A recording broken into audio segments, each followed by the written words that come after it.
I was woken by my alarm at 7 o'clock in the morning. I groaned loudly as I fumbled to turn the annoying sound off. Since I was not quite familiarized with the furniture set up in this room just yet, at last, I had to give up and get out of bed. The alarm was balanced on an unpacked box near the outlet, not within reach of my searching hand. I groaned again. First day of school, first day in the new house. How could I forget? Although my very pleasant dreams about sunny white beaches and the small house my mom and I had lived in might have had something to do with that. It had been 3 years now since I had had to move in with my father, the man I'd never seen before until then. My mind shied away from the reason I had to live with my father. Getting out of bed, I hurriedly dressed in jeans and a black top, adding my mom's silver hanger on top. It was an angel's wing, designed so beautifully that you could see every feather to the very smallest detail. It was one of the few things of her I had left. Almost everything else she'd owned had been sold. My father hadn't cared one bit about any of it. At 15, at the time I had been too unsure of myself and mostly to overcome with grief to do anything about it. Downstairs, I hurriedly made breakfast in the huge fancy kitchen.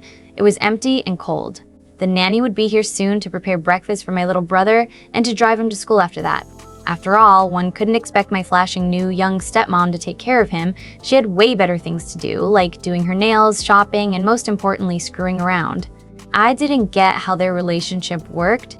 My dad was a workaholic and almost never around, but I was sure he knew his new wife was anything but faithful to him. I mean, how could he not miss it? Sometimes the guy was barely out the door when he came home. My father had a very well paid for job, but actually, I didn't know exactly what he did. It involved traveling a lot for him, and it had resulted in moving altogether 4 times already in the 3 years since I started living with him. That was very hard on my little brother. He was really shy for an 8-year-old boy. It seemed like every time he'd finally managed to make friends, we had to move. On top of that, no one but the long procession of nannies and me seemed to take any interest in him at all. I hurried down to the garage where I knew a driver would be waiting with the shiny black BMW, ready to drive me and my stepsister to school. Yes, I had a stepsister, the daughter of my stepmother from her former marriage. The two of them were so alike, both in character and looks. Although Jennifer's long blonde hair was real, unlike her mother who dyed it, the reason I hadn't run into her yet was because she always took her own sweet time getting ready, especially on the first day of school. Jennifer loved first days of school. She didn't mind moving either. She claimed that after a year she was sick and tired of all the boys anyway and looked forward to some new treats. I shivered at that thought, even though I knew that was her true thought. She always managed to make herself the most popular girl in school in a matter of hours, and then proceeded to work her way around all the hot guys in the next year. At our last school, it didn't even take her an entire year. And that was not for lack of hot guys. I knew because Jennifer loved to gloat about all her conquests to me. So after our first day, I was always forced to ride with Jennifer, something she hated almost as much as I did. If I had gotten on her bad side, which was often, it meant I had to walk or catch the bus.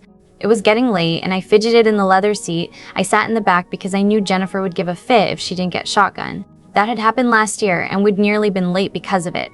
"Don't worry, miss, we'll be right on time," said the driver suddenly. He was new, that's why he didn't know my name.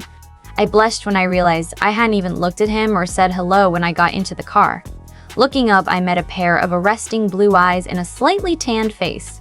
Messy blonde hair framed his features in soft curls, and I realized with a start that he was at the most 25 years old and stunningly handsome. Oh, I know, Jennifer doesn't want to be late on her first day. I just hate waiting. Don't get why it takes her so long to get ready. She's mostly plastic anyway. The words rushed from my mouth and shocked, I slapped my hand over it. Treacherous voice. The driver laughed in a very masculine tone. Don't you know? Barbies need to get their daily dose of admiring themselves in the mirror. I smiled back at him hesitantly. He was nice. Too bad it wouldn't last very long. Either my stepmother or sister would sleep with him, or maybe both eventually, and he'd turn to hating me just as much as they did or get fired by my dad. "I'm Brittany," I introduced myself to him, sticking my hand out to him in a formal handshake, although it was a bit weird since he was twisted around in the driver's seat to face me. He took my hand and surprised me with a soft kiss on the top instead of shaking it. "My name is Dennis," he said with a smirk. He hurriedly let go off my hand and twisted to the front when Jennifer opened the door to the passenger seat and flung herself in it. She still managed to make that look graceful and sexy, of course. "Chauffeur drive," was all she said though, and by her harsh tone of voice, I knew she hadn't actually looked at the driver yet. Dennis raised his hand to his head in mock salute, even though it looked rather real with the gray cap on his soft blonde curls and the gray uniform. "Yes, ma'am," he said as he pulled out of the garage with ease. I leaned back in my own seat and started counting. I wondered how far I would get until she'd start flirting with Dennis. It couldn't be that long. Sure enough, just as I reached 13, I heard Jennifer purr, "So what's your name, handsome?" I suppressed a groan, but still I saw Dennis's eyes dart to mine in the rearview mirror. He didn't look pleased at all. It's Dennis William, ma'am," he said politely. Another look in the rearview mirror told me he was anxious and didn't like the way she was running her hands over his arm at all. The look was almost pleading, as if he hoped I would get him out of that mess. Well, that was new. As soon as Jennifer pulled out her seduction skills, everyone always fell for her, sooner or later, and usually sooner. I shrugged at him, indicating that I was used to this, but I still said, "Hey Jennifer, you looking forward to school? Think there will be lots of hot guys?" I was sure that was the only topic that would get her mind off seducing poor Dennis. It worked because she chirped happily, "Oh yeah, can't wait to see." I tuned out the rest of what she was saying, having already heard it a few times in the past few days. I smirked at Dennis, mouthing, "You owe me." He nodded though, obviously relieved. When we reached the school, I looked the building over carefully. It was red brick and sprawled out wide, trees scattered around it. In golden letters above the entrance it said, "West Town High." Behind the school building I could see a large forest spreading out. The parking lot was filled with people milling about, admiring cars, chatting about their holidays after the summer break, in general, catching up with friends. Dennis drove the expensive BMW all the way up to the entrance and with a look at Jennifer, hurriedly got out to run around the car and open her door. Everyone was staring at the car, obviously wondering who would have a chauffeur bringing them to school. Exactly like Jennifer wanted it. When Dennis opened her door, she glided out gracefully, like a superstar getting out and onto the red carpet. I shook my head wonderingly. It was no wonder she was popular on the first day of school, especially not clad as she was in a dark red summer dress that ended mid-thigh, exposing the long, smooth length of her legs. She waved her long, blonde locks over her shoulders as she reveled in the attention she was getting. In a rush, everyone that mattered was surrounding her. The guys offering to carry her bags and show her around, asking for her name and her number. Girls giving her fake hugs of welcome and air kisses as they offered her their own names and all the latest gossip. The crowd was already moving away with Jennifer from the car. She always did that to make sure no one would notice my arrival. She didn't do well sharing attention. I was startled when Dennis popped his head in through my door. "You getting out, hun?" he asked with a warm smile. His blue eyes sparkled in amusement. I nodded. "Yeah, just giving the queen some time to get all their attention. Don't need them to notice me." He cocked his head to the side in question as he helped me get out of the car. "Why?" He looked really adorable when he did that. "Don't really like attention," I muttered at him as I straightened. Nobody was looking at us now. Everyone was focused on Jennifer, except maybe that geeky girl on that bench and those gothic-looking girls a little further down next to a car. "Thanks for diverting her attention earlier, by the way," Dennis said as he made his way around back to the driver's side. I shrugged. "No problem. How about I take you out on a date to make up for it?" he said with a grin. I drew in a sharp breath in surprise and then glared at him. "You're joking, right?" He couldn't seriously be asking me out if he could get Jennifer, and she was obviously interested in him. "Not really," he said with a smile. "You okay with a Friday? I'll pick you up." He winked at the last part, obviously finding that funny since he was the chauffeur. I swallowed. Wow, he really wasn't joking. "No, I'm sorry, but I don't think I'll be free this Friday." In fact, I don't have an appointment this Friday, it's just that I don't think he's my type. I rejected him then as I waved goodbye. I had to hurry to get my schedule now. "See you after school then, Brittany," he called after me as I hurried inside. The doors closed behind me with an ominous thud, and I knew today was going to be very long. It wouldn't be long before people realized I was new too, and a sister of Jennifer. Then they'd all try to get to know me and ask all about her. For some reason, they always thought that being nice to me would get them closer to her somehow. That only lasted a day or two at the most. Usually after that, they'd realize how much Jennifer hated me and try to get into her good books by being mean to me too. I wasn't sure which behavior I hated most, to be honest. When Jennifer found out I had a date with the hot driver and she hadn't, she'd be really pissed. That usually resulted into her making up something I'd done so that my dad would ground me for her. I couldn't understand why nobody ever listened to my side of the story. Ever. After having collected my schedule and locker combination, I hurried off in that direction. Jennifer had been there as well, followed by a group of people as they all threw themselves at her in an effort to help and impress her. I dumped my bag in my locker and took the schedule and my books for my first period class with me as I searched for the right classroom. The building was large and sprawled out, and I just knew I'd get lost here the first few weeks. The first class was math, and I was glad to realize Jennifer wasn't in it. The teacher was an old, grizzled man, but he seemed nice enough. He waved me to my seat in the back after reading the note, telling him I was new. I was really happy I didn't have to introduce myself to the class that stared at me with obvious interest. The people that hadn't seen Jennifer yet obviously wondering who I was, and the ones that had seen her wondering what my connection to her was. As I sat down, the teacher, Mr. Cook, said, "Sarah, would you please help out Brittany as much as possible? If she's behind on anything, let me know." Then he launched into an explanation about this year's topics he'd discussed with us and the rest of the curriculum. The girl next to me gave me a friendly smile. She wore jeans and a light blue top that matched with her beautiful baby blue eyes. Her brown hair cascaded around her in beautiful wavy locks, and I couldn't help but wonder if she was one of the popular crowd or not.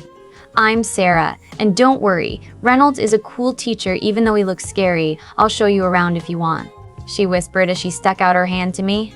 I shook it carefully. "I'm Brittany, obviously."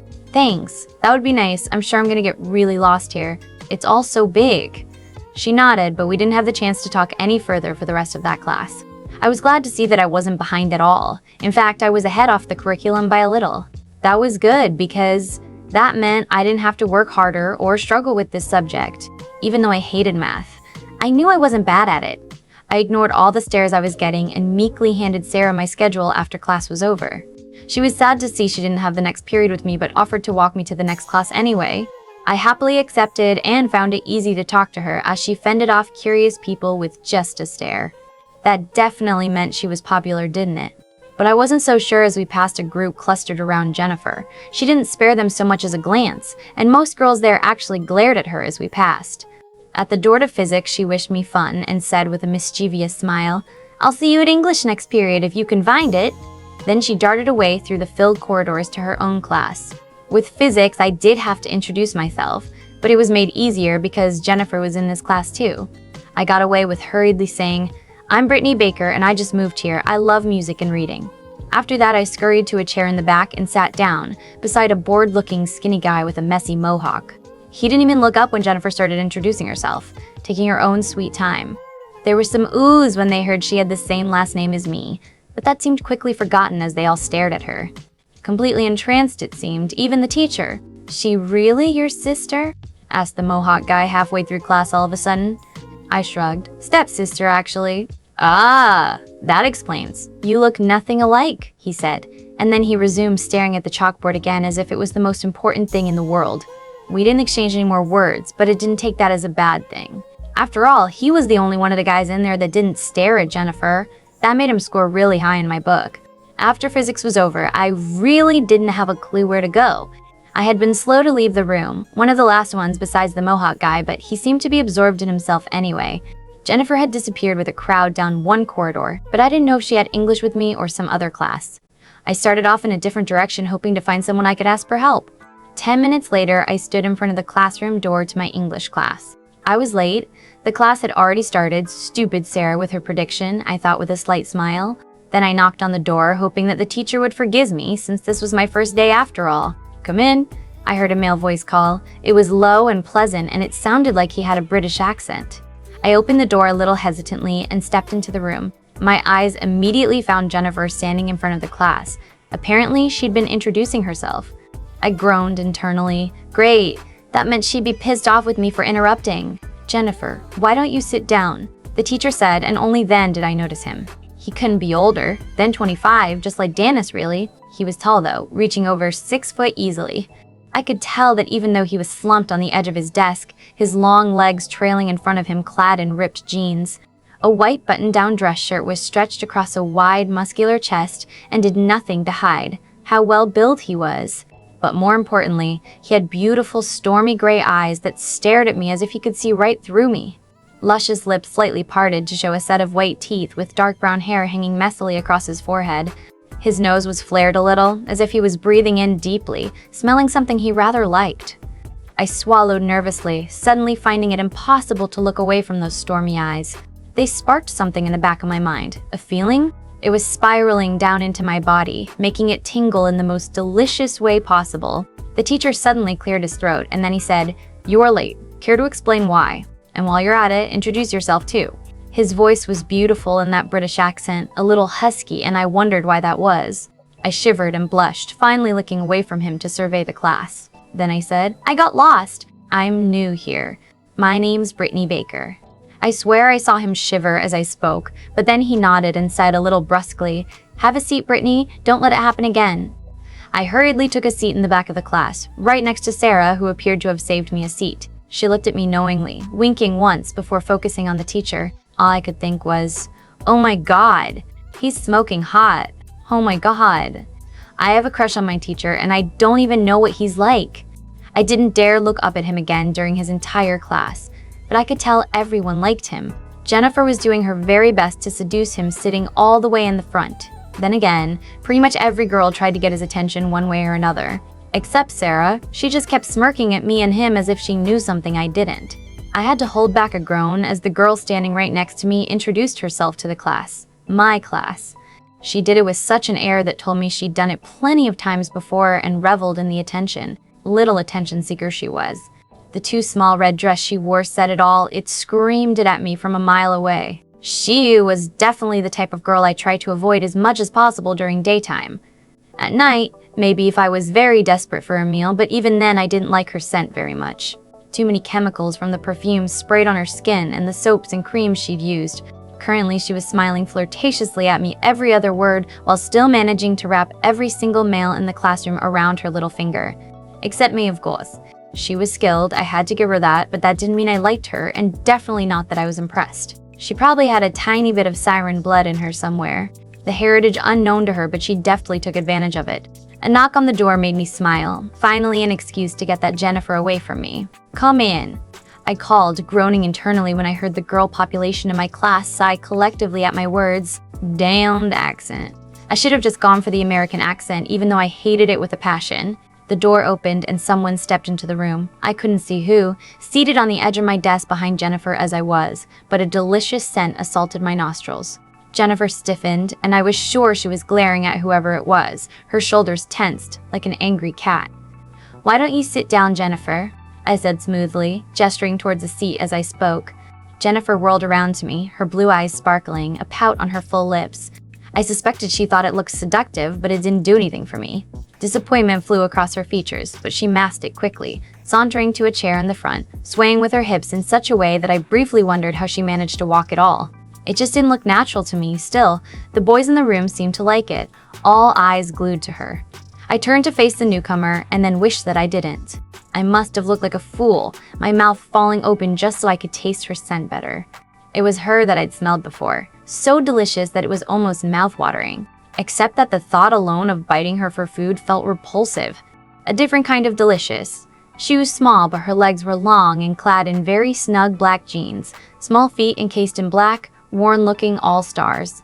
She wore a black sleeveless shirt and a silver necklace, but I couldn't see what exactly. She had her arms crossed in front of her, clutching books to her chest as if she thought she could hide behind them.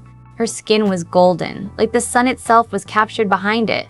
She seemed to almost glow with it, and I felt such a strong urge to reach out and touch her, to run my hand across that perfect skin, to make her moan my name. I had to clutch the desk tightly to keep myself from actually doing so. She had long auburn hair, cascading around her in wide natural curls, more evidence that the sun lived inside her. Her eyes were a golden brown color, and I realized that both summer and autumn were seasons that described how beautiful she looked. She had literally taken my breath away. I had to force myself to restart the unnecessary motion of breathing. I couldn't go around scaring the kids here. Her eyes were just so amazing that I felt like I would never be able to look away. The longer I looked, the more they seemed like endless pools of molten gold, shining with such allure, pulling me in and telling me they would never let me go. The tingling spreading through my body along with the lust uncurling in the pit of my stomach like an angry beast woke me up. "You are late. Care to explain why? And while you're at it, introduce yourself too." I wanted to snap at her for making me lose my cool, but my voice came out husky and strained. I knew what it meant and it scared me. "I got lost. I'm new here. My name's Brittany Baker." Her voice was like nothing I'd heard before, so melodic and sweet that it sent a shiver down my spine. I hope nobody saw that. She was uncomfortable with all the attention she was getting, I could tell, the way she glanced around at the classroom. The urge to alleviate her suffering was instant, but I still managed to sound sterner than before.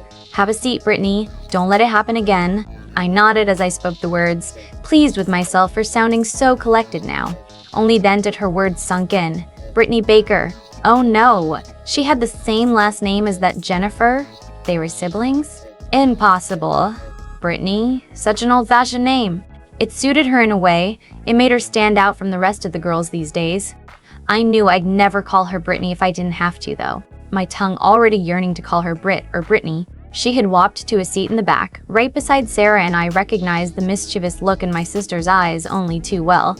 At her wink, one that told me she knew exactly what I'd been thinking when I first laid eyes on Brittany, I scrambled to a standing position and started class.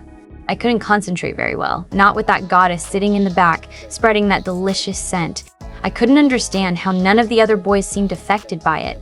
They still only had eyes for that Jennifer. "Mr. Clitton, can you explain me that assignment again?" asked Jennifer halfway through my class. She was leaning forward on her desk so her breast pushed up, revealing more cleavage than I was sure I was legally allowed to see on a student. I swallowed my annoyance and carefully explained it to the entire class again, not even once stepping closer to the blonde as she flirtatiously batted her eyelashes, enticing me to come closer.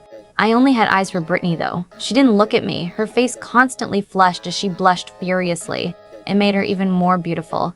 Every now and then it seemed like she gathered enough courage to peek up through her long lashes and look at me. Every single time my eyes met those golden orbs of hers and I couldn't look away. I had never been so happy as I was today when I finally dismissed my class for the lunch break.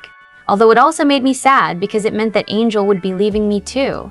She was one of the last to leave, and before I realized what I'd done, I grabbed her wrist. It made her freeze in her tracks. The shock of actually touching her skin was so intense it nearly had me staggering. It was a good thing the desk was at my back or I really would've. Lust slammed into me as if the floodgates had been opened. I was almost instantly hard and craving for her body, my eyes surely darkening to black. I knew I had to look away from her golden orbs, but it seemed an impossible task. My mouth felt parched. I wondered what her kiss would taste like. She was trembling, her eyes wide, her mouth slightly open to show me the tempting moistness inside. Oh damn, all 7 hells. Someone stop me before I really do kiss her right here on the spot. "Mr. Clitton?" Sarah's voice interrupted us just at that moment. Bless my sister. I let go off Brittany's wrist instantly, stepping back a little. "Don't be late again. Next time we'll land you a detention." Oh, why did I say that? I sounded so harsh and gruff. She was going to hate me for sure. Her eyes had widened further at my words, and I could tell she was shocked. I hurried to ease her mind. "Don't worry, I'm sure you won't get lost a second time." I added a wink for good measure, to show her I wasn't all that serious. She nodded slowly, her mouth closing with a snap, as if she only now realized it had been open. "It won't happen again, I promise, Mr. Clitton," she said with her melodic voice. Then she hurriedly sped from the room. "You are in deep shit, brother," was all Sarah said to me as she followed the angel. She cast me one look over her shoulder that told me we were going to have a very long talk on the way home. I wasn't sure I was gonna like it. I wasn't sure I cared though, because all my mind was screaming was, "You found your mate. Your soulmate. Follow her. Get her. Make her yours. Mark her." It took a lot of effort to remain seated on my desk, like I usually did. It took a hell of a lot of effort. My body yearned to go after Brittany just as much as my mind. I really needed to calm down first though. I sat down heavily in my chair. I found my soulmate, and she's a student and I'm her teacher. She's a human and I'm a vampire. All I knew was she's going to be mine. This I were had my fun, like I miss, howdy millie, howdy my, I miss side. I miss I will like a tapas, or like a tab, I miss I've. Simus, I miss I've. It didn't appear like Sarah had much friends, but she didn't care much about that. To my surprise, the only one who joined us at our table was the guy with the mohawk, the one that didn't speak all that much and wasn't interested in Jennifer. He cast me a curious glance and then looked at Sarah, but he didn't utter a word. Sarah introduced him as, "This is Bob. Don't bother trying to get him to talk. He hates talking." She rolled her eyes at the boy's stupidity or something of the like, then compared my schedule to hers, smiling when it turned out we had 2 more classes together. Even more shockingly, Bob peered over my schedule and then said he had the only other class left with me. He cast me a friendly look before saying, "At least you won't be alone in any of your classes now." Sarah winked at me. "Wow, you're being nice, Bob. Since when did that happen?" But the sarcastic comment didn't faze the boy. In fact, he just shrugged and went back to disinterestedly fussing with his food. Wasn't he hungry? I talked with Sarah for the rest of the lunch break until I heard the conversation at the table over getting louder. It was the table Jennifer was sitting at, and she was definitely the center of attention. A large crowd surrounding her. Nothing is impossible. I heard Jennifer scoff. She still did it beautifully, of course. Nothing she did on purpose would ever make her look anything but that. She made sure of it. "He will be mine. By the end of the month, he won't be able to resist," my stepsister continued, twirling a strand of blonde hair around her finger. I wasn't sure who she was talking about, but I had the feeling it was Mr. Clitton, our English teacher. As if to confirm that thought, Jennifer said in response to someone, "No one is able to resist me, girl, not even Mr. Stay." Clitton. Sarah made a choking sound, and one look at her face told me she was trying to hold back a laugh. Shaking her head, the pretty brunette exchanged a look with Bob, intertwining the fingers of her hands in a curious way while nodding in my direction. Bob stiffened and then looked at me, as if seeing me for the first time. Then he nodded slowly, as if he could see what she meant. "Guys?" I asked them wonderingly. "Yo!" "Nothing, hun," Sarah said with a smile. "I just find it so funny that your stepsister thinks she can get our brother to fall for her." "Brother? Is she talking about Mr. Clitton?" I nearly spit out my drink as I stared them. I hadn't even realized Bob and Sarah were siblings. "Mr. Clitton is your brother?" I asked, shocked. Bob nodded, a smile on his lips as Sarah said a little crankily, "Yeah, it really sucks, you know. Your own brother teaching at your school. I never get a date. All the boys are scared of him." That just had to make me laugh, and Bob joined in. "Can't be that bad, Sarah. At least you don't have a stepsister who steals all the boys away." "True," she smiled at me, but her eyes were twinkling as if she knew something I didn't again. Then she said, "I think we're gonna be best friends." The rest of the day passed by in a blur. It was great having either Sarah or Bob around. It meant I didn't get lost again and that the teachers didn't bother me either. Except one class. The rest of my classes were all without Jennifer.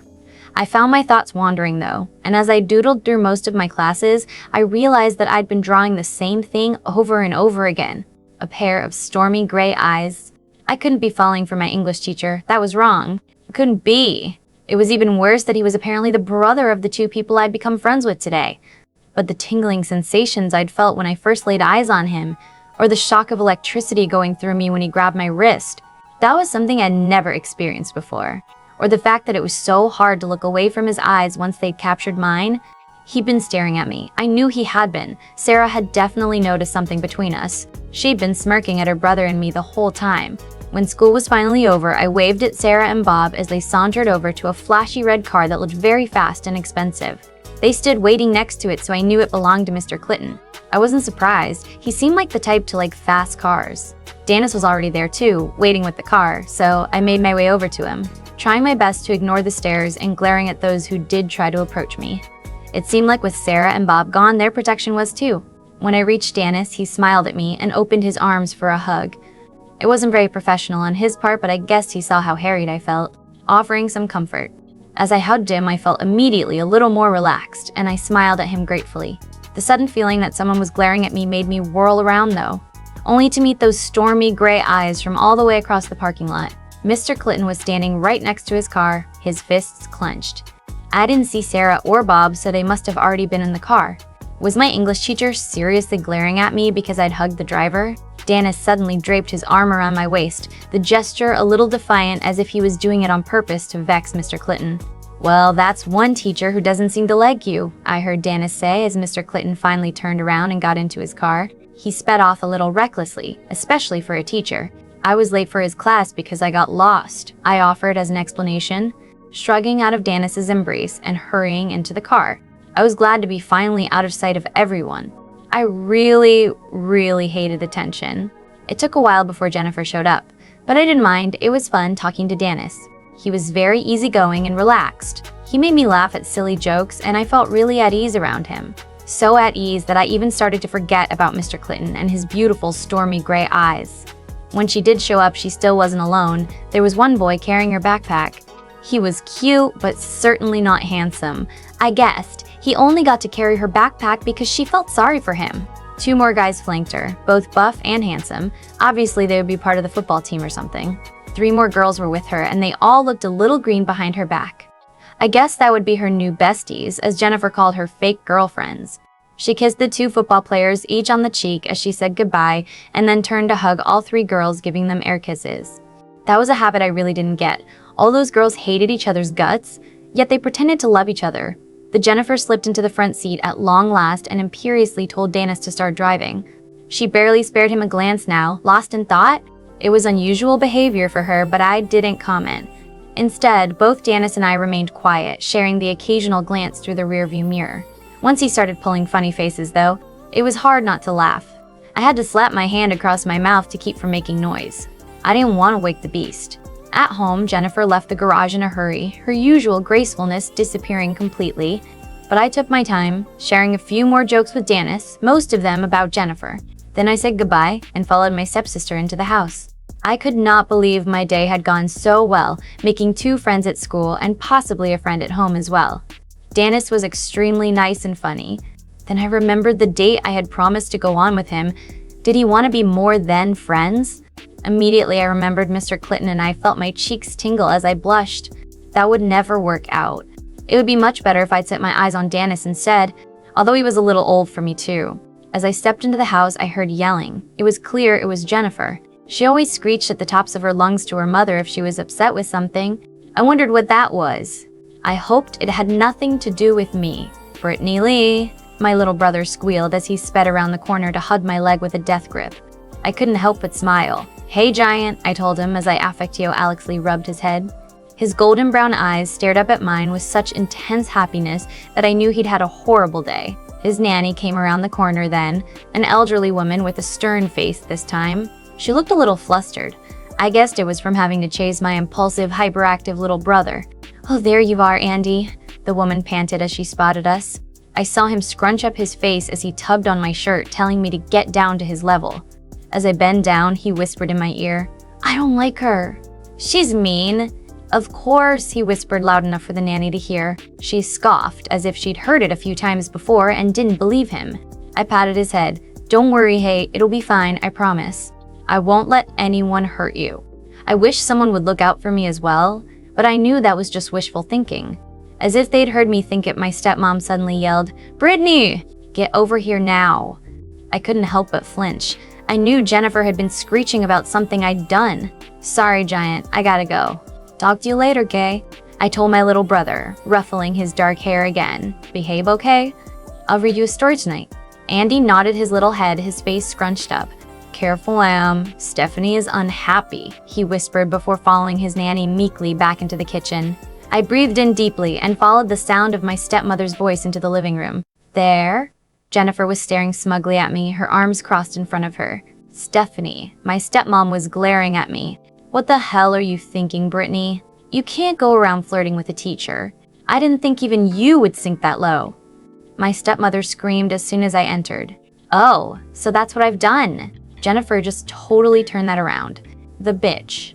I didn't do anything, I said. It was a lame defense, but I knew it was useless anyway. Jennifer had fed her mother so many lies by now, and she'd back them up, that anything I said would only make things worse. She continued on a rant, accusing me of all kinds of slutty things I'd apparently done during Mr. Clitton's class. Worst was that she finished with, because it seems I just can't trust you. I'm making sure you get transferred to a different teacher's class. Shocked, I stared at her. You can't do that. I didn't do anything wrong. Jennifer was the one doing all that. Don't you lie to me, Stephanie hissed, slapping me hard across the cheek. Her other hand came up to grab onto my arm tightly, squeezing so hard that her nails dug into my arm, piercing the skin. Go to your room and don't let me see you again, she added as she shoved me towards the staircase. When she let go, she stalked out of the living herself, not checking if I obeyed her or not. Jennifer smirked at me triumphantly from across the room. He's going to be mine. There's nothing you can do to stop it. It didn't take a genius to guess she was talking about Mr. Clitton. You know he'll lose his job, right? If people find out, I told her, feeling angry at the hot jealousy spreading through me, I wasn't going to see Mr. Clitton again, and she would have all the time to sink her hooks into him. It was ridiculous because I would never want anything like that from a teacher anyway. It was, after all, not allowed, Jennifer laughed. I know, Brittany, but I don't care. I could only stare at her in shock for a moment before I hurried up the stairs to my room. I couldn't stand to be near that girl any longer. Behind me, I heard her say, loud enough for me to hear, "He's going to be mine." Remember that. Sprawled on my back, I stared at the white ceiling. At least my bed was comfy. I had finished unpacking all my things and played with Andy for a while. Taking him out of the nanny's hands, she didn't seem to mind, and he definitely didn't. He really didn't like her. It was after dinner, and for me, it had been served up in my room. I was still banned from my stepmother's sight, apparently. I didn't really find that a punishment. I didn't like seeing her either. At 9, exactly, my phone rang. Surprised, I fumbled as I picked up. I wasn't used to being called. I usually didn't have any friends thanks to Jennifer. Of course it was Sarah. "Hey, Brittany." She chirped happily when I finally managed to pick up. "How's it going? Finished unpacking?" The girl hurried to ask. Then suddenly she added, "Oh, Bob says hi and Alexander is glaring. You are glaring." I couldn't help but laugh. Sarah was just so happy and impulsive, a lot like Danis actually. Only then did I realize that Alexander was probably Mr. Clitton's name. I liked it.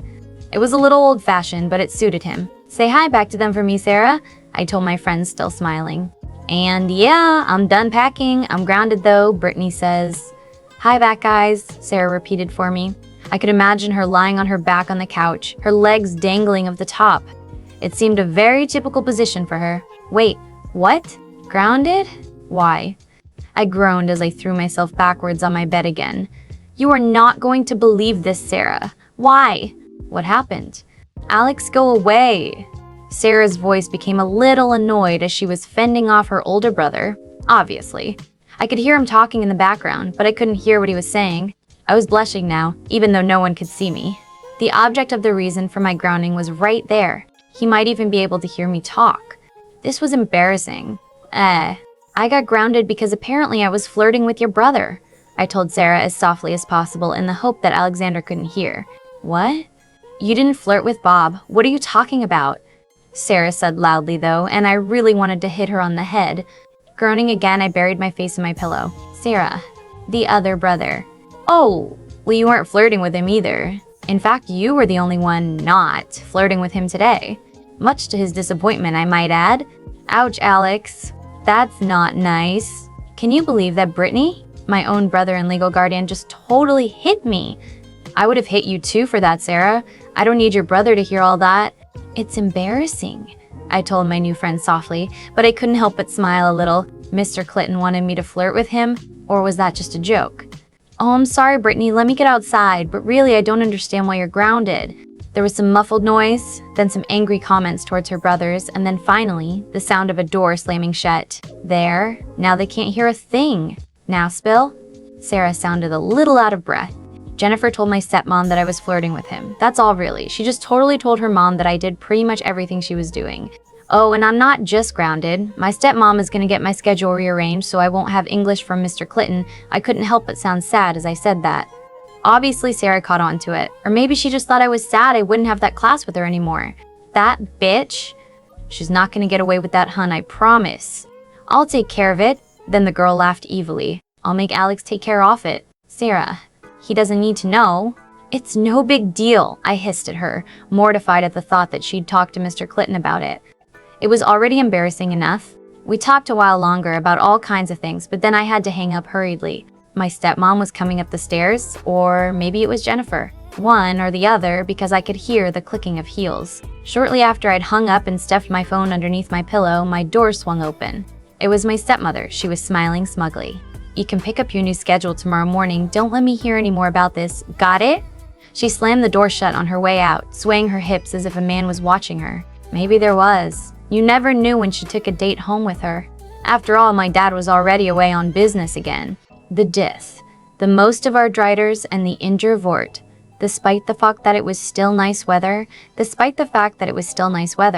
Stephanie's long nails and bruising grip from the night before had left a dark bruise on my left arm, including a few gauges where her nails had cut the skin.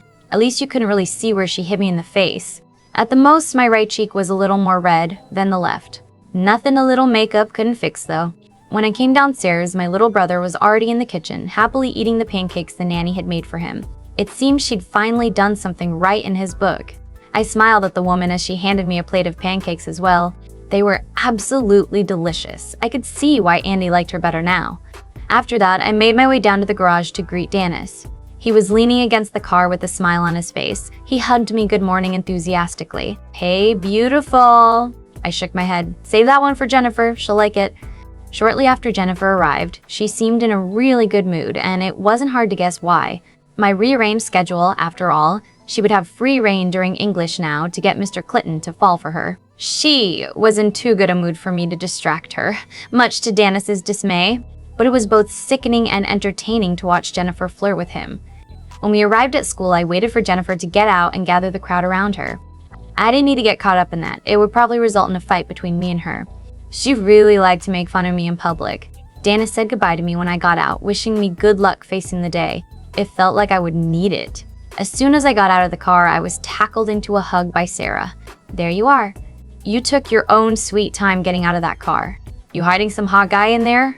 She tried peering through the dark-tinted windows, but apparently didn't see a thing as the car was already speeding away. I laughed. "As a matter of fact, I am." "Dennis, that's the driver. He's pretty cute. But don't ever tell him I said that." Sarah's eyes got the size of tea saucers. "Oh my, I didn't expect that answer." "You dirty girl." For some reason, my skin was tingling, and when I looked up from Sarah's face, I realized it was because Mr. Clitton was standing right next to her now. A scowl on his handsome face that told me he'd heard what I had said. I was immediately blushing. Oh shit, why did I say something like that? That was more Jennifer's thing to say anyway. They're all assuming I was doing something with Dennis now. Dennis and I are just friends, you know? He's the driver. I only see him when he drives us here and when he picks us up. I tried to explain more for Mr. Clitton's benefit than Sarah's. I didn't know why I wanted to make it clear to him that we weren't dating. Mr. Clitton was already brushing past me so he could get inside.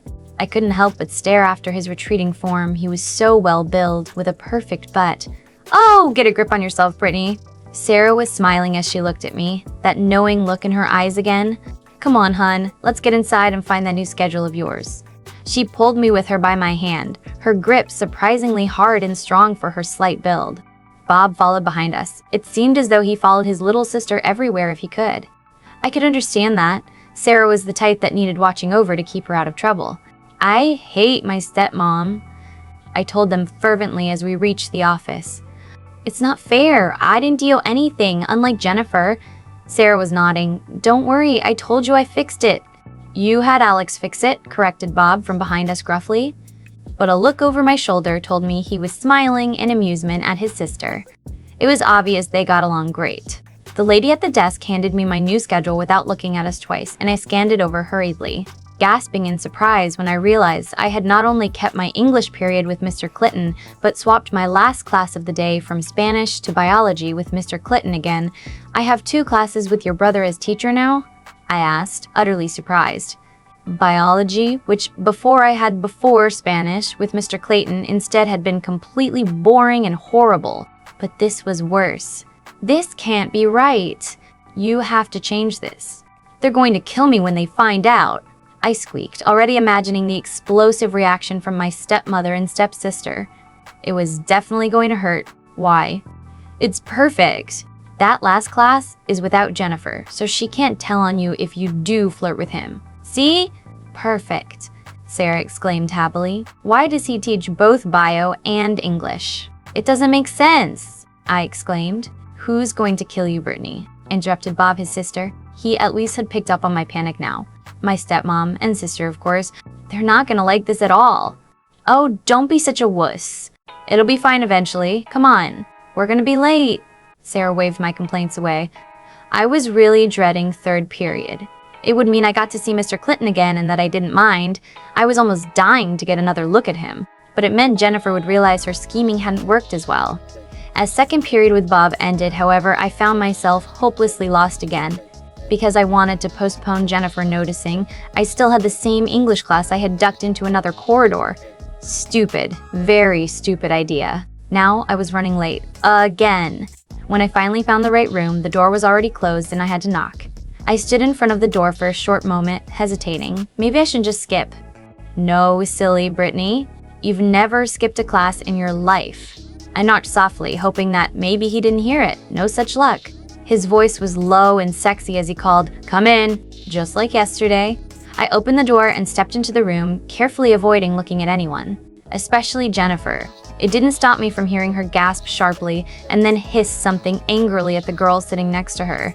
I kept my eyes on the toes of my Converse though, afraid to look at Mr. Clitton for fear of being unable to look away again. "So, you decided to join us at last. Ms. Baker?" he said in that sexy British accent, his voice husky. I dared glance up at him through my eyelashes to see that he was staring at me like a hungry wolf, those stormy gray eyes darker than they were yesterday. "I'm sorry, Mr. Clitton. I got lost again," I stammered, expecting people to laugh at the reason of my lateness. The fact that it was true didn't make it any better. To my surprise, only a few people laughed, one of them obviously Jennifer, the rest her follower girls. Mr. Clitton nodded as he gestured to the empty seat next to Sarah, who was smirking deviously again. "Detention this afternoon? I don't tolerate tardiness, especially not twice in a row." He sounded so stern, I couldn't keep myself from flinching at his tone of voice. As I passed him though, on my way to my seat, I could feel goosebumps rise on my skin.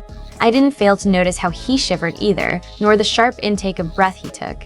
I slid down as low as possible in my seat, hoping nobody would notice me for the rest of the lesson. Sarah just patted my hand softly once, and then focused on Mr. Clitton too. He was talking about the book we'd be reading in class. Unlike yesterday, he was seated behind his desk now. He looked tense and uncomfortable, and I wondered what the reason for that was. His eyes constantly strayed towards me. Every time I looked up, he would just be looking away from me, exactly opposite of yesterday. Jennifer's behavior was horrible. She was constantly raising her hand and asking questions, most of them having something to do with how she couldn't find something in her book. It meant he had to go over to her. She took that opportunity to rub against him in any way possible that didn't look like it was on purpose. It made my blood boil. She was just such a dirty bitch, and she didn't even care that Mr. Clitton could totally lose his job.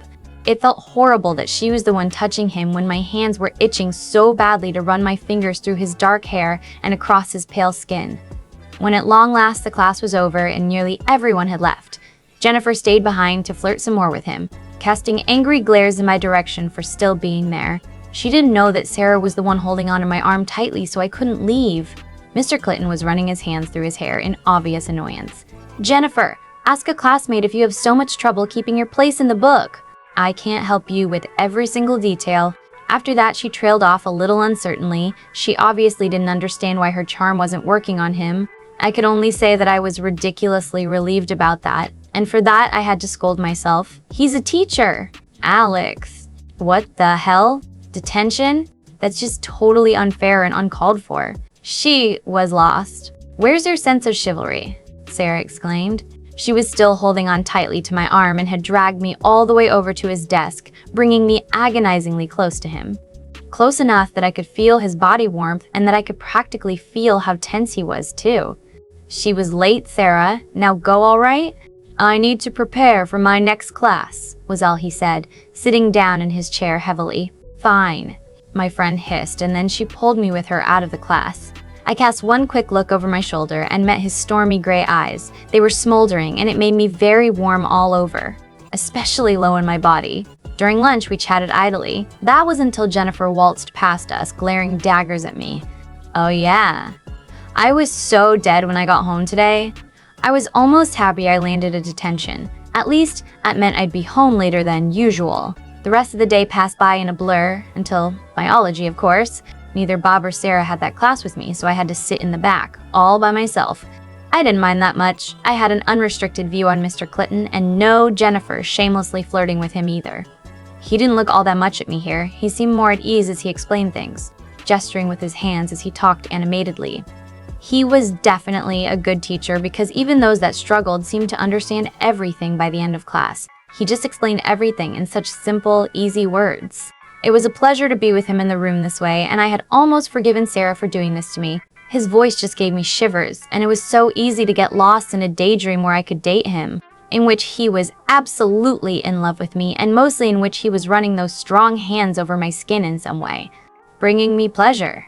I was blushing furiously when I realized what I was thinking of.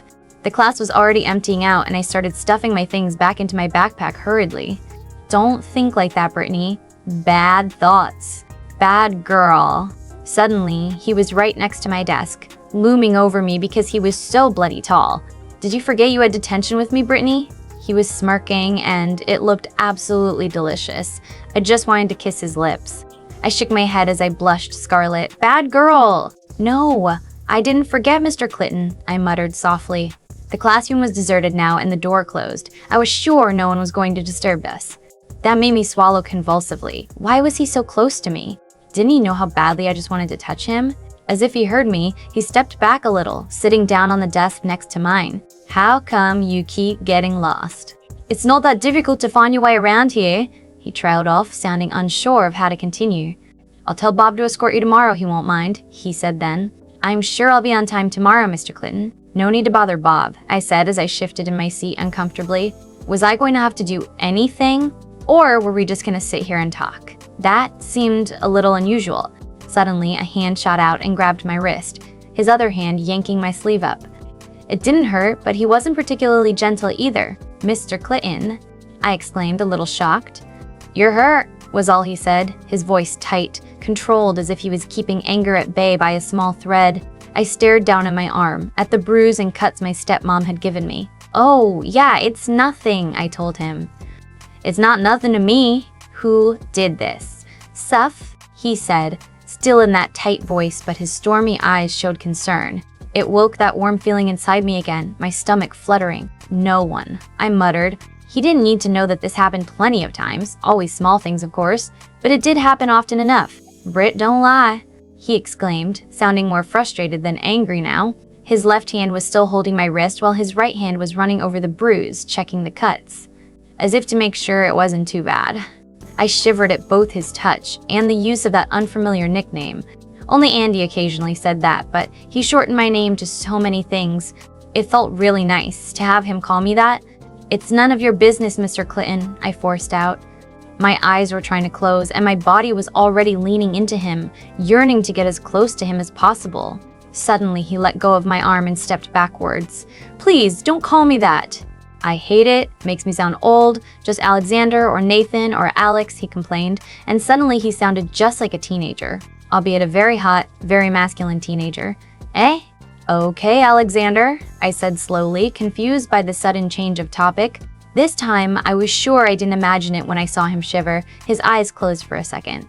Good, was all he said, but the words sounded husky. He turned around and walked back to his desk.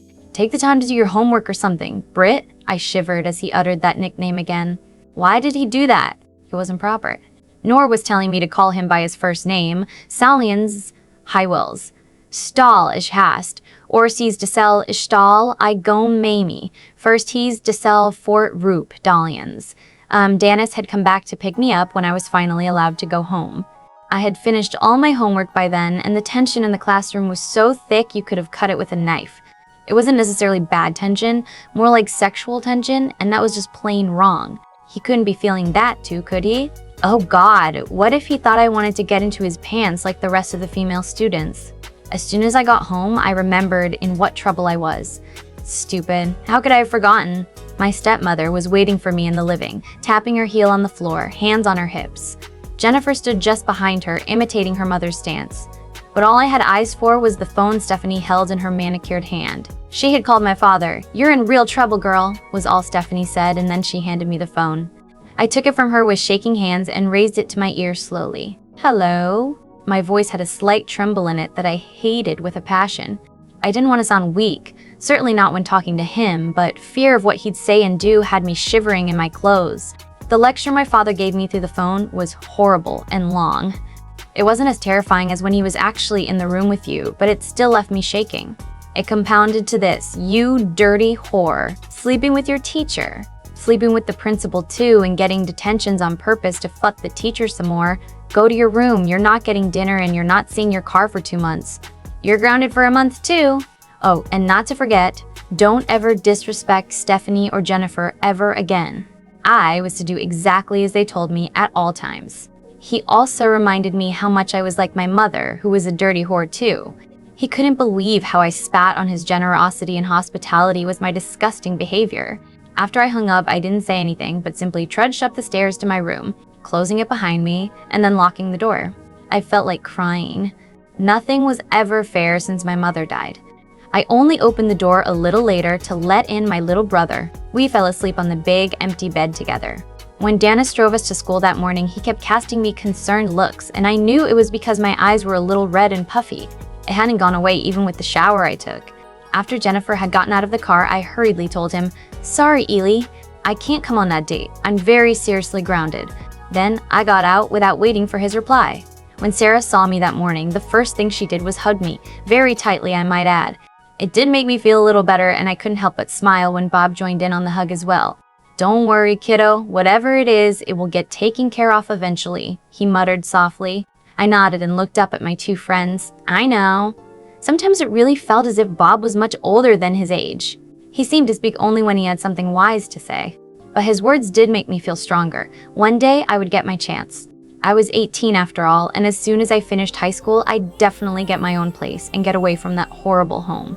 Then I thought of Andy, and I realized I had to do everything in my power to get him away from there. Maybe I could raise him on my own. Most of my classes passed by in a blur again. I paid attention as best as I could, but I was so ahead on most subjects that all I did was doodle and write in my notebook. Then, of course, third period came round, and I had to face Mr. Clitton again, Alexander. This time I knew I was still on time, and I couldn't help but smile proudly at him as he sat behind his desk in all his glory. He nodded with a smile, as if finding it amusing that I was so happy I had finally found the classroom on time. Then he frowned, and immediately one of my hands went to my eyes. Were they still a little red from crying? Was that why he was frowning? I decided to ignore it and sat down beside Sarah to talk a little with her before class started. We still had a few minutes. Jennifer waltzed in at the last minute, smiling flirtatiously at Mr. Clitton, and then smirking in satisfaction in my direction. Of course she was happy that I felt miserable. I couldn't care less about being grounded. It was being called a whore, and the fact that my dad had called even my dead mother a whore. I just felt so alone in the world, so unloved. Just to remind myself that at least my mother was watching over me from heaven, I touched the angel wing hanger around my neck. That usually cheered me up a little, but just like last night, it didn't really help. I knew that Andy was very unhappy too. It made everything so much worse. I wanted to see him happy at least, even if I wasn't. I was so lost in thought that I didn't even notice when class finished and people left. I didn't even notice how Sarah had gotten up and left. What shook me from my reverie of dark thoughts was a pair of warm hands as they softly lifted me right out of my chair. Then, before I could protest, I was pressed firmly into a hard chest, a pair of arms wrapping around me tightly. I knew it was Alexander, but it felt so incredibly right to be in his arms that I didn't utter a word. I just leaned in and allowed myself to relax. My skin was warm and tingling, and that feeling in my stomach told me I was falling very rapidly for this young, handsome man. Alexander just held me for a while, his arms holding me close, one of his hands tracing patterns on my back. Neither of us spoke. Eventually, he slowly let go. "Britt," his voice was husky again, "go eat your lunch." I left him in that classroom, seated on the edge of a desk. He was staring ahead of him as if he was lost in thought. I didn't look back as I walked, even though I very badly wanted to go back and curl up in his arms again.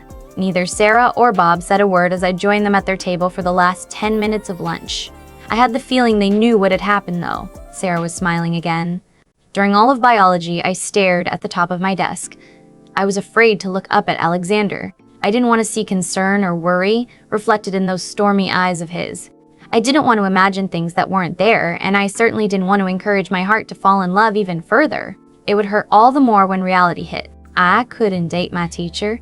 I was one of the first to leave the classroom that day, but he didn't stop me. I could feel his eyes watching me as I left. It felt a little as if I left half of myself behind when I walked out that door. That was just plain silly. I couldn't have fallen that far already. "So I know you're grounded," chirped Sarah when I met her outside school. "What?" "But there's this party on Friday evening. Please tell me you can think of something and come with me." "Fine, I'll try," I muttered.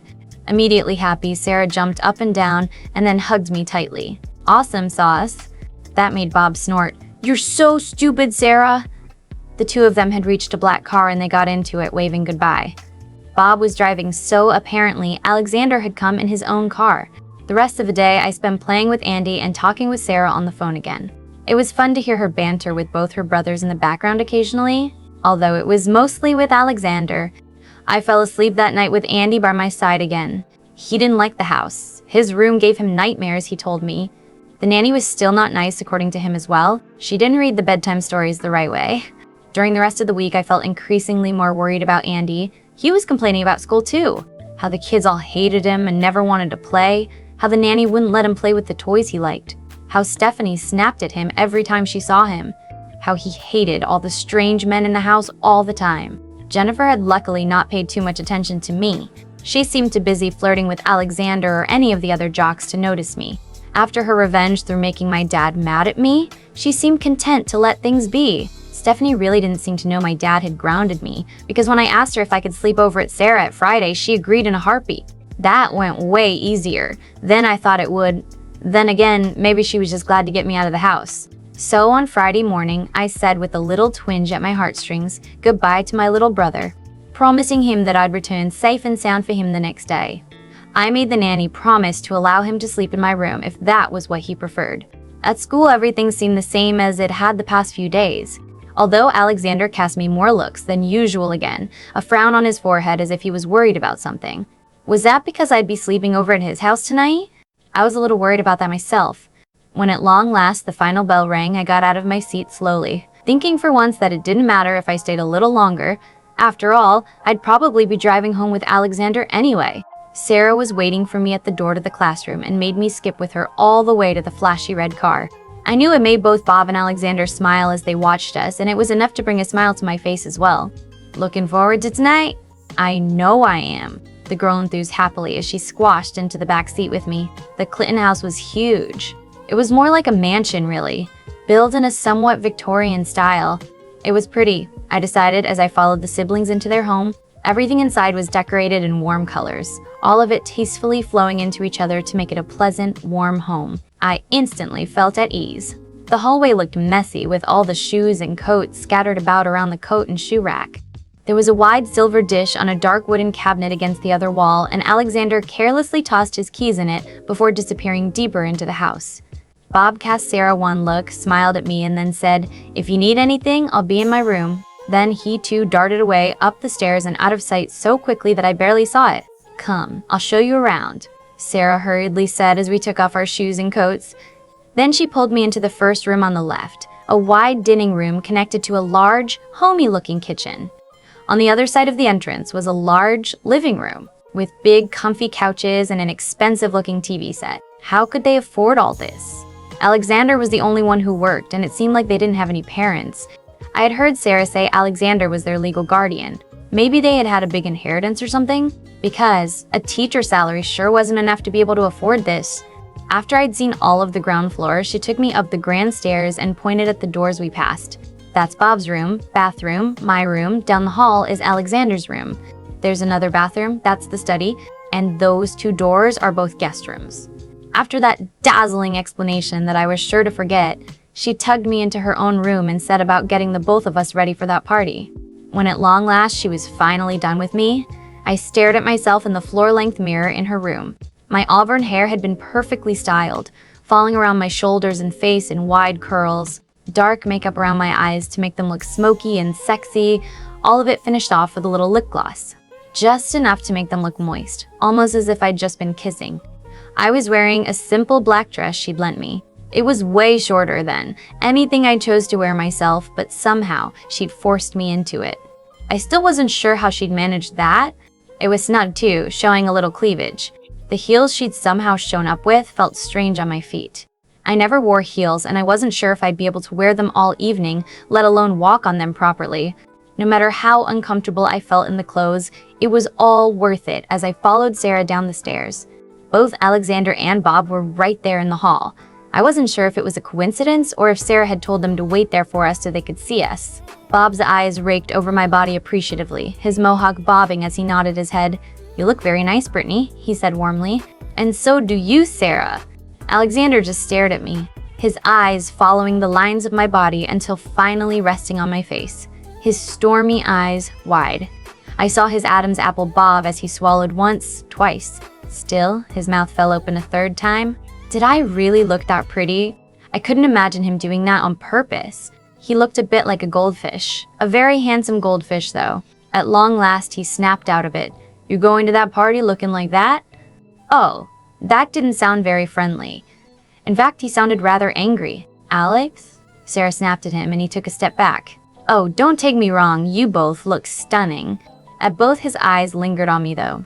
"But you know how teenage boys are, they'll be all over you."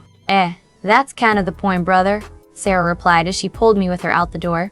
I couldn't help but squeak a little nervously. "It is?" I was looking over my shoulder just so I could see Alexander a little longer. He was clenching his fists at his sides, a frown on his forehead as he stared after us.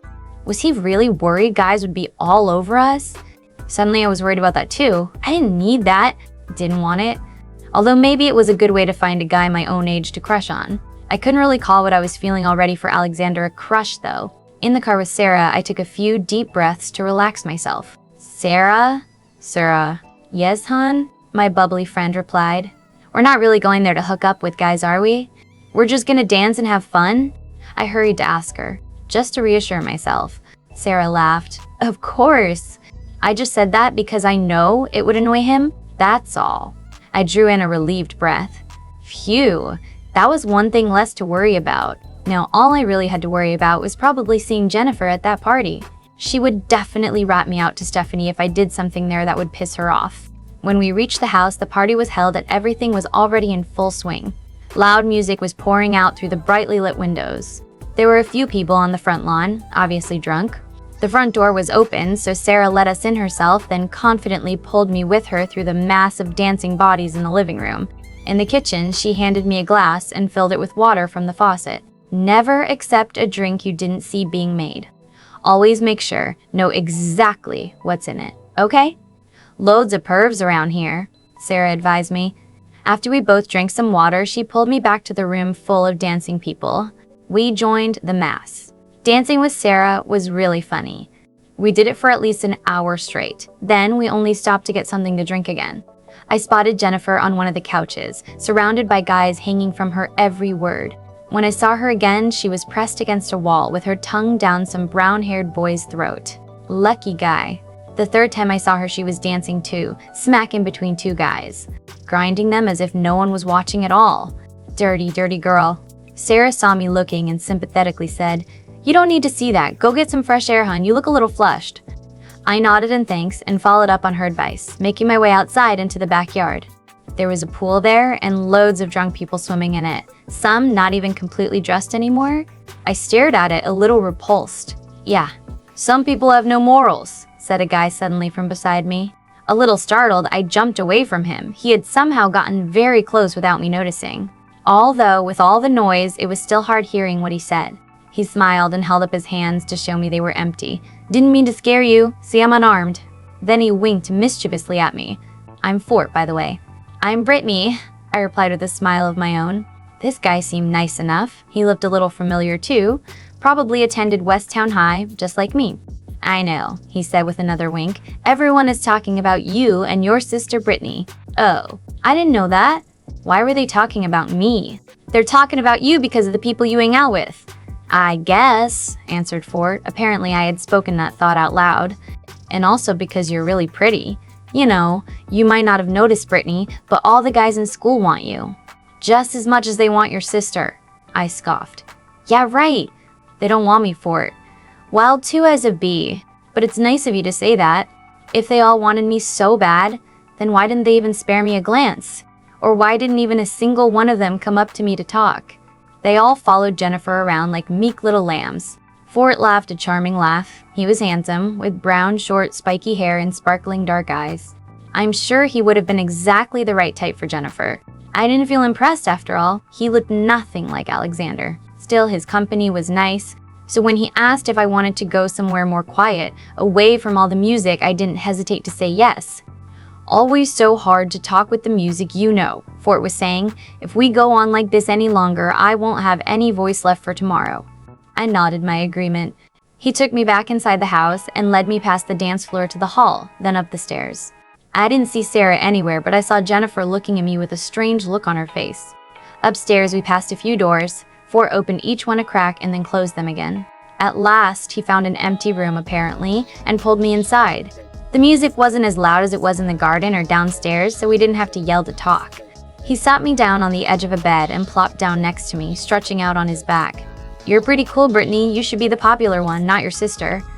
I shook my head. "Don't make fun of me." But I smiled at him anyway. He was smiling so warmly at me now, and his laughter was very infecting. We lapsed into an easy conversation again. It was starting to get late. It seemed like I had been talking to Fort for quite a while now. He was openly flirting with me and didn't seem ashamed of it at all. It was both a little disconcerting and flattering at the same time. "I think I should go and find Sarah. She's probably looking for me now," I said as I realized I had totally ditched my friend just to talk to this guy. It felt a bit like I was doing something wrong. In fact, I didn't understand why I had followed him up here in the first place. Sure, his company was nice, but it didn't feel right. Everyone knew going up here usually meant something along the lines of sex. That was probably why he checked all those rooms so carefully, making sure I couldn't see. The bed we were sitting on seemed 10 times smaller than before, and I hurriedly scrambled to my feet. "Yeah, I think I ought to go find her." "Already? Just when things are getting interesting?" Fort said with another devious smile. He grabbed hold of my hand and pulled me back down with him. I was a lot closer to him now than before, and suddenly I realized that I could smell alcohol on him. "Fort, I really should go. Sarah is looking for me." I hoped that was true and that at any minute now, she'd burst through the door to get me away from there. The boy had lost all his charm from before.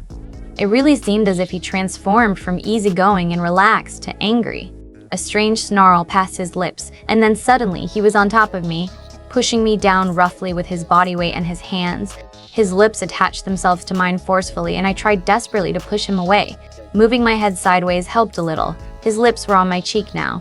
It didn't stop him from trailing kissed over the exposed skin all the way to my ear where he bit down on my earlobe. "Let go. Stop it." I yelled, but my hands were trapped uselessly underneath his heavy chest. He was forcing my legs apart with his knees. Somehow my black dress had already ridden up to expose my panties and part of my stomach. Why was he so bloody heavy? Why couldn't I fight him? I had never felt so helpless and so defenseless, and above all so stupid in my entire life. One hand had roughly taken hold of my breast, and he was squeezing hard enough that I moaned in pain. "Stop it," I whimpered as desperate tears started forcing their way out from beneath my lashes. "I know you want me, baby." "You like this, don't you?" Fort was saying. "No, I don't." "Let go of me, you asshole." I screamed as I hit him as hard as I could with my free hand on his head and neck and shoulder. Anywhere I could reach him. He grunted in pain when my fist struck his eye and then raised himself so he could get a better grip on both my hands.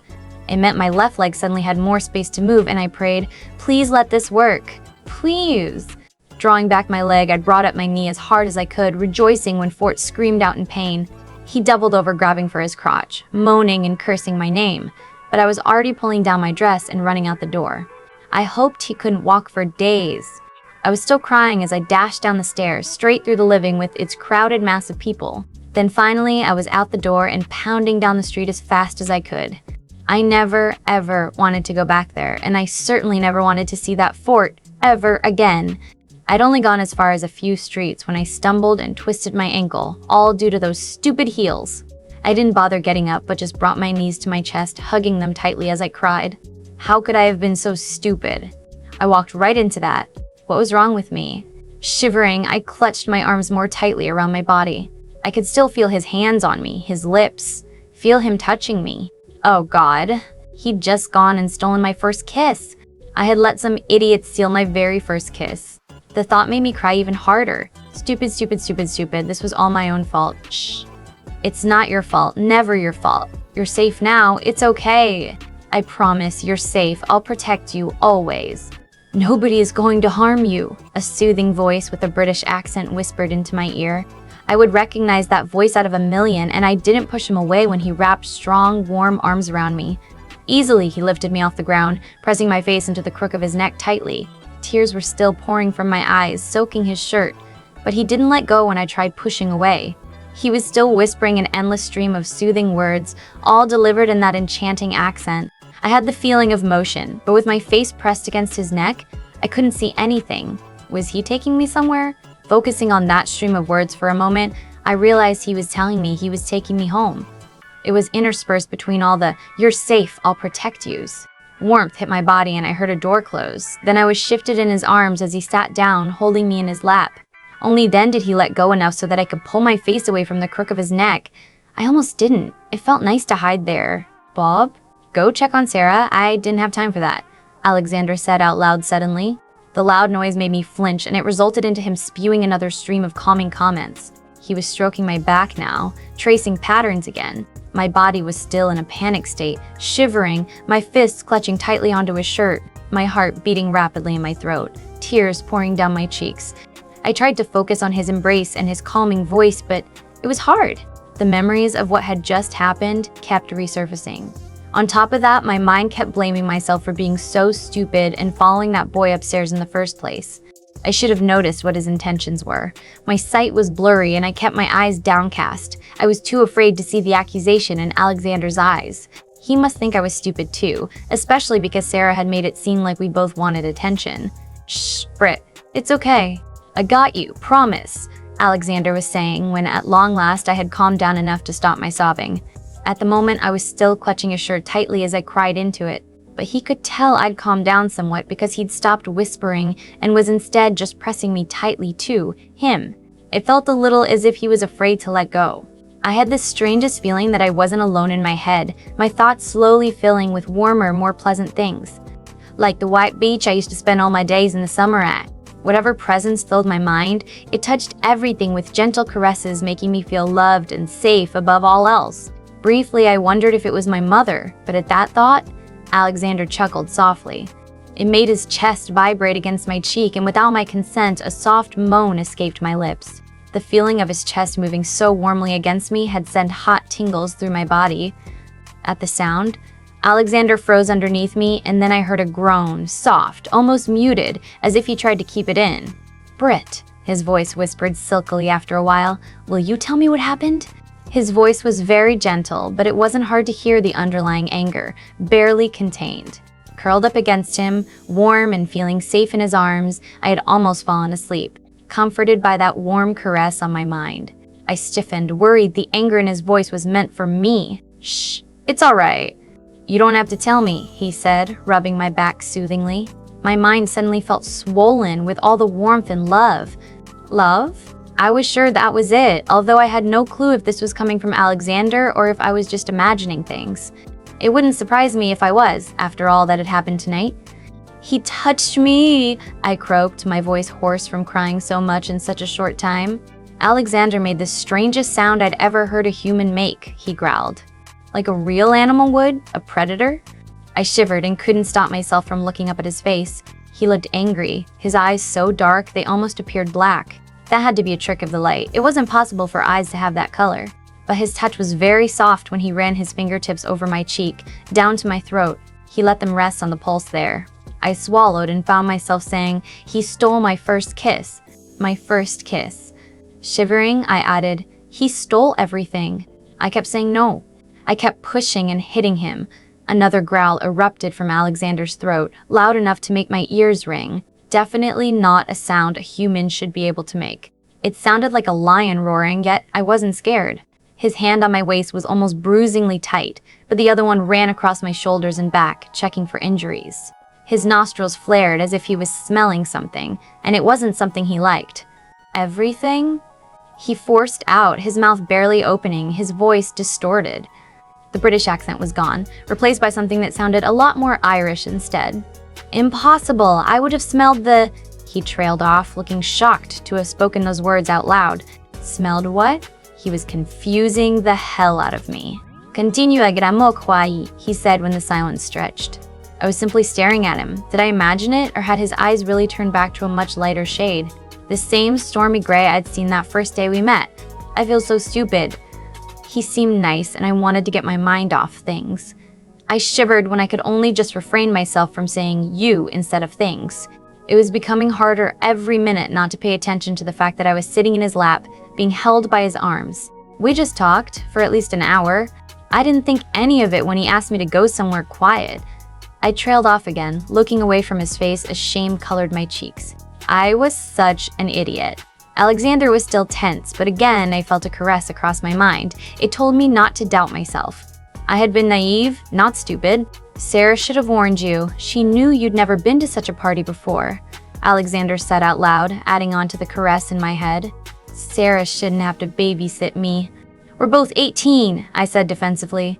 I suddenly felt the urge to let him know clearly that I was an adult too.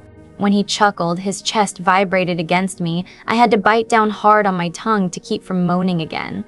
Flushing with embarrassment, I had bit hard enough for the coppery taste of blood to spread through my mouth. I wanted to leave. He just jumped on me. He stole my first kiss. It was supposed to be special, not like that. The words tumbled from my mouth to hide what I was feeling. His vile taste on my lips and his hands on my body as I remembered were enough to forget all about my embarrassment. Alexander ran a hand over my back, all the way up to clasp around the back of my neck.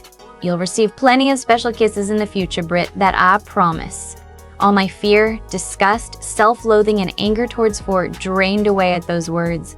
It felt as if he meant to be the one to give them to me too. His accent as he spoke still sounded more Irish than British, and briefly, I wondered where he really came from. You don't get it, I exclaimed then.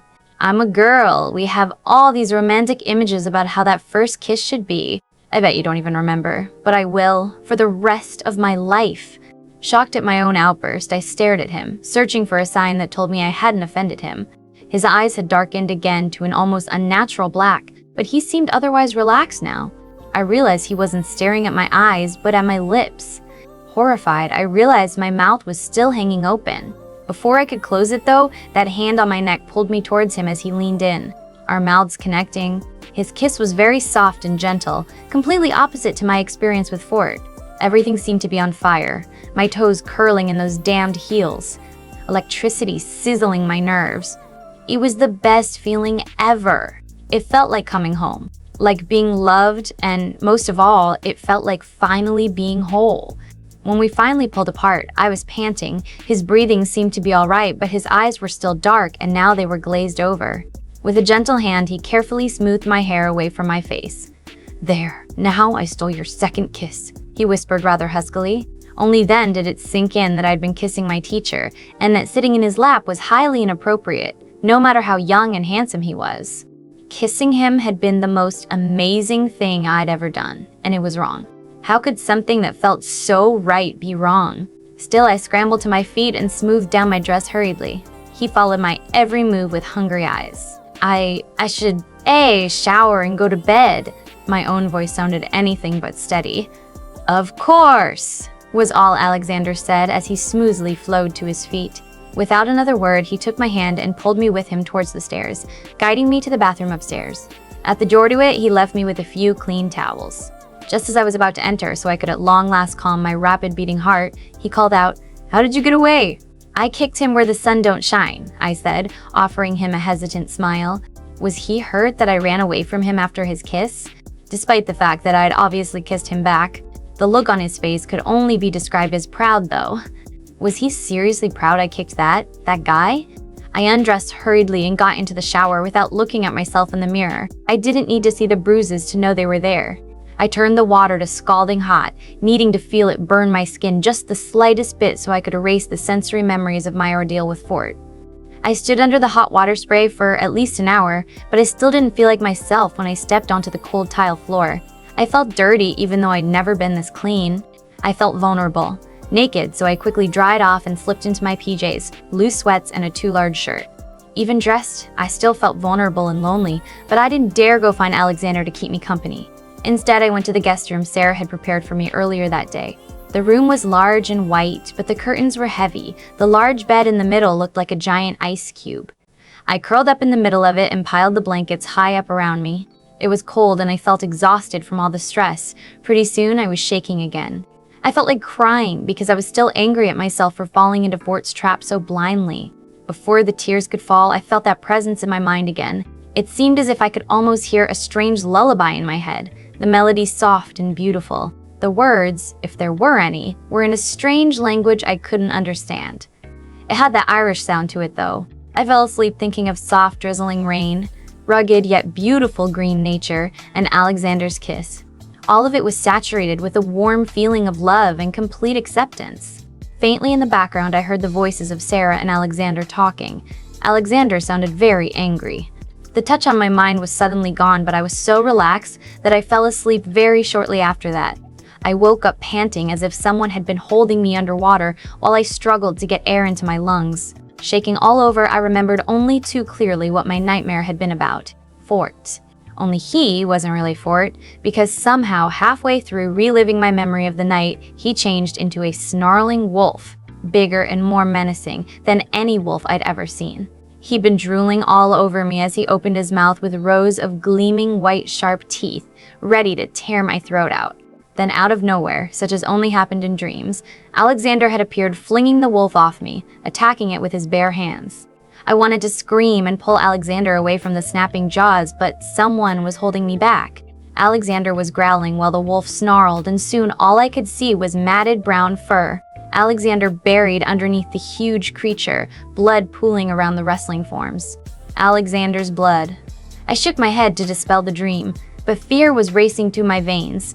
I was both scared for Alexander's life, unreasonable as it was, and terrified of Fort for a whole new reason. I couldn't shake the thought that he really was a wolf. A wolf in sheep's clothes. The large, dark room had shadows looming everywhere, and I couldn't take it anymore. I yanked the blankets that had tangled around me away and nearly fell out off bed in my hurry to get to the door. I'll just go to Sarah, I thought. She'll understand. Even though a small part of me thought, wouldn't you rather go to Alexander instead? I nearly screamed at the shadow in the hall, but it was only Bob. I didn't mean to scare you, he mumbled apologetically, his blue eyes gleaming silver in the sparse light. It reminded me of the eyes of a cat. My heart was hammering in my chest, and it seemed he was looking straight at it instead of my face. That's the room you are looking for, Bob said, one long arm stretching out gracefully to point at a door a little ways down. Thank you, I mumbled, already rushing towards it. His strange behavior was only spurring my panic on. I didn't really have a clear idea of what to do when I reached Sarah, but I was sure she would calm me down. I stumbled through the door ungracefully, closing it behind me with a click that sounded louder in the silence next to my heavy breathing. This room was even darker then, the guest room, but I could faintly make out the bed. I hurried towards it. I was lucky there was nothing in my path. Are you awake? I asked softly, trying desperately to calm my breathing and heartbeat. Sarah didn't need to know how shaken I was. Of course I glamo growy. What's wrong? The suave voice that spoke from the dark was distinctly male, and I knew from the furious blush and the tingling spreading over my body that it was Alexander. Oh, Bob sent me to the wrong room. My tongue stuck to the roof of my mouth, making it hard for me to speak. Suddenly, a loud bang echoed through the house. It had me nearly jumping out of my skin. Nightmare, I squeaked, the shock helping me speak. I was chanting in my head, please don't send me away. I don't want to be alone. Please. A warm hand gently grabbed mine and pulled me closer to the bed. Rustling told me he pulled back the blanket. Call me here then. He quickly pulled me into the bed with him, although memories of my ordeal and the dream had me rushing into his arms as soon as the words left his mouth. My haste causing me to fall down rather than lay down. The blanket was deliciously warm, and so was his body as I buried my face in his chest. He wrapped his arms around me tightly so that there was hardly any space between us. Even through my panic, I could feel he wasn't wearing a shirt. Don't worry, I'll protect you. I'd never send you away, he whispered softly in my ear, his warm breath blowing across my face. Go to sleep. Agramo choi. I resisted the silly urge to run my hands over his skin to check if he wasn't hurt. It was just a dream. There was no such thing as Fort changing into a wolf and killing Alexander. A feather-light touch on my mind. Just the strong sense of love this time steadied my heartbeat. Alexander softly started humming, a lullaby. The melody familiar, although I recognized no words. The steady movement of his chest going up and down as he breathed right underneath my head was very comforting. The panic of mere moments before seemed but a faint memory, and soon I was asleep again.